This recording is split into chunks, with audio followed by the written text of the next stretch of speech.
сниви новините. Няма да превишаваме скоростта. Днеска сме на тема откриване на щупите, приятели. И имаме няколко избора. В момента сме в района на Драганово. Тук има корекция. Също минава и река Янтра. А другия ни вариант е да отидем към Лясовица, там да разпределим за разпери, като останете на края на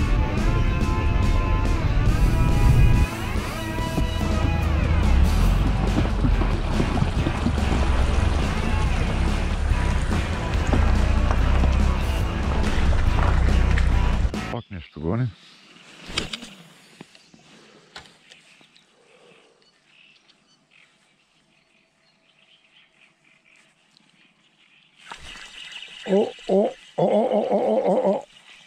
Нещо наджасна. Може да е малко, но... наджасна нещо. Като за откриване и хубав костур май. Да? Еми... Много добре. Не очаквах така да откриеме. Ето силикона. Ако някой ще му обвиняват, че сме за костури. Хубава банка. Така стартираме.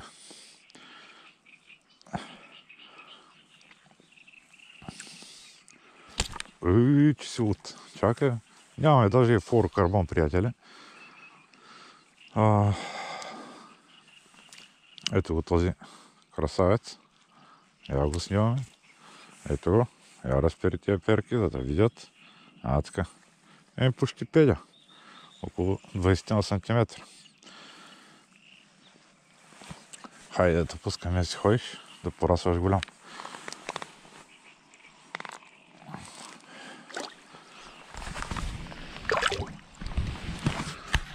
И не си фърляйте бирите, нали, да помоля да призова.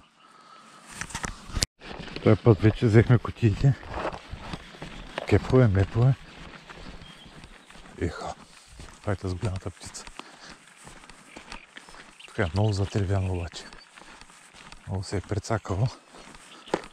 Но това е положението.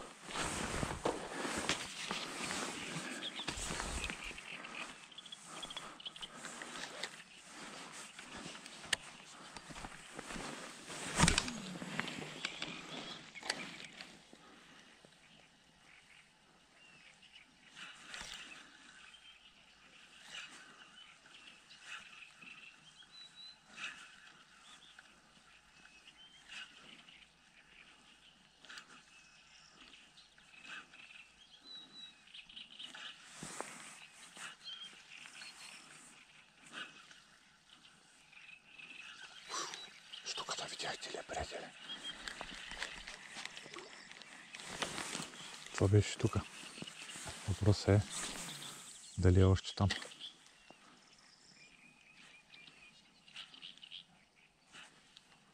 В този периметър сме.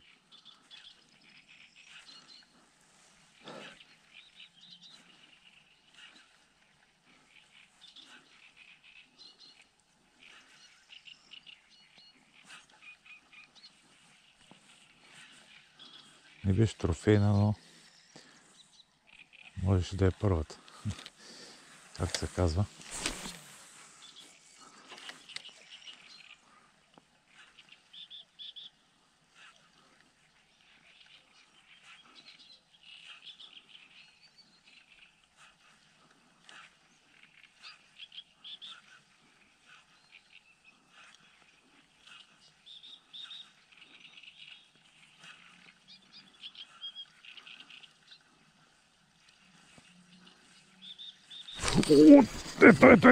Ето, откриваме, приятели. Дано не е изпуснем, защото сме на силикон. Ще дадем малко авансче освен. И трябва да се придвижим до кепа евентуално.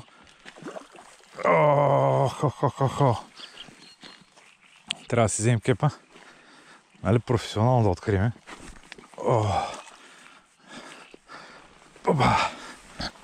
Я да видим сега. Дали ще успеем. Ела тук, приятелко. Видяхте аз, че си тук. Лошо е. Може да се откачи всеки момент. Я да видим. Ела, миличка, ела. Ела, миличка. Опа, в кепа. Хайде.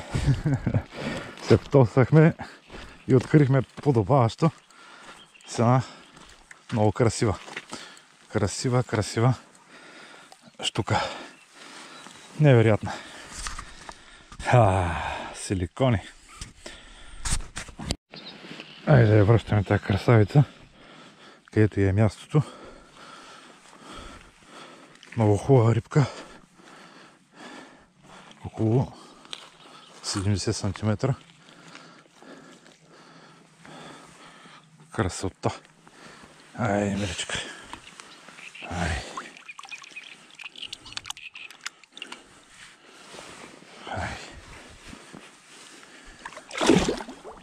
Еми, това беше.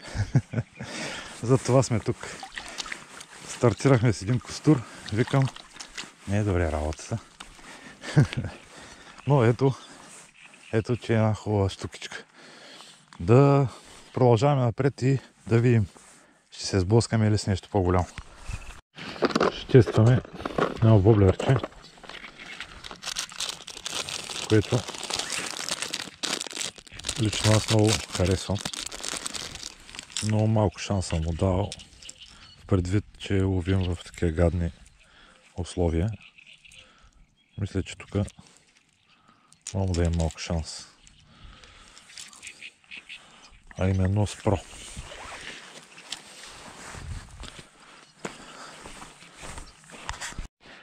Да сменим силикончето, че положението е, както казахме, много зле. След удара на штуката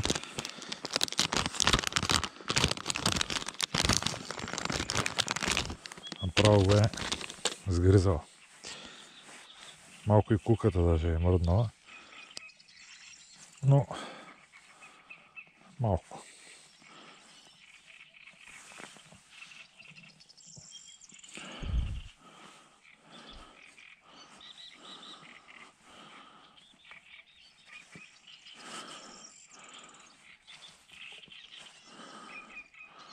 Малко гърбаво го направихме, но штуките няма да търсят претенции.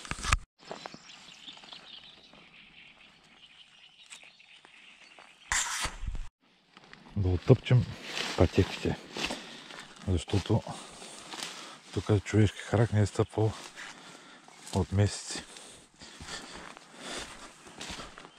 Много кално. Да затънем някъде.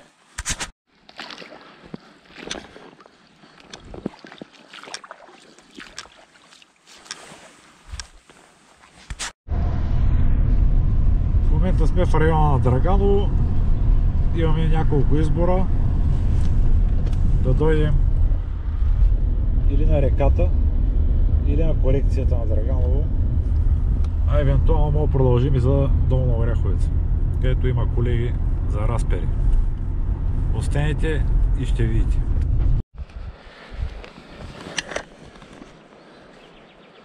Тестваме днеска яко.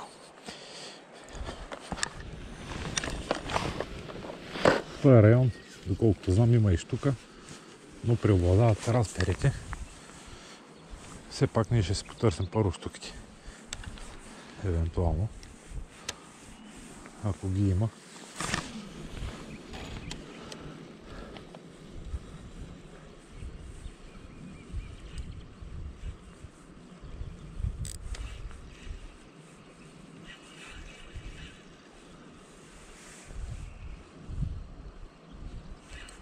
О!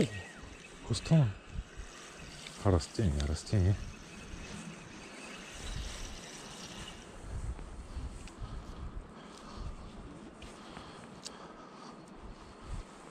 За съжаление не носим основните примамки за разпер, тъй като днеска бях решил изцяло штуки да ловиме, но имаме нещо, надявам се, подходящо. Макар че е тежичко за реката в момента, според мен той е спинер, но ще тестваме. Може пък да активизираме нещо.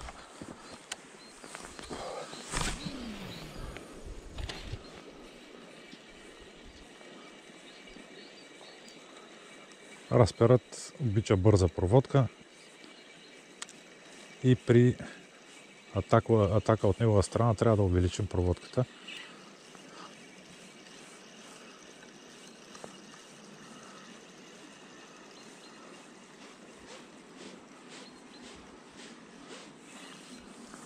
Но тук е също много тревясо. Плитко.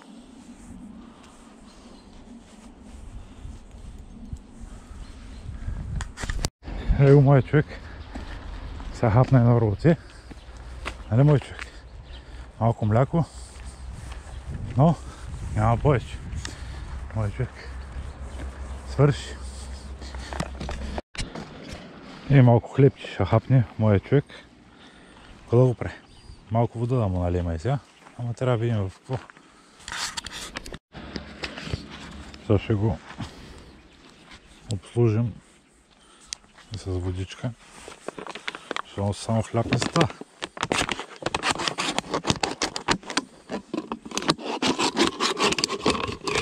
Само че сега... Ето, има да си спъхнем от сумката. Айде, мачо. Айде, водичка.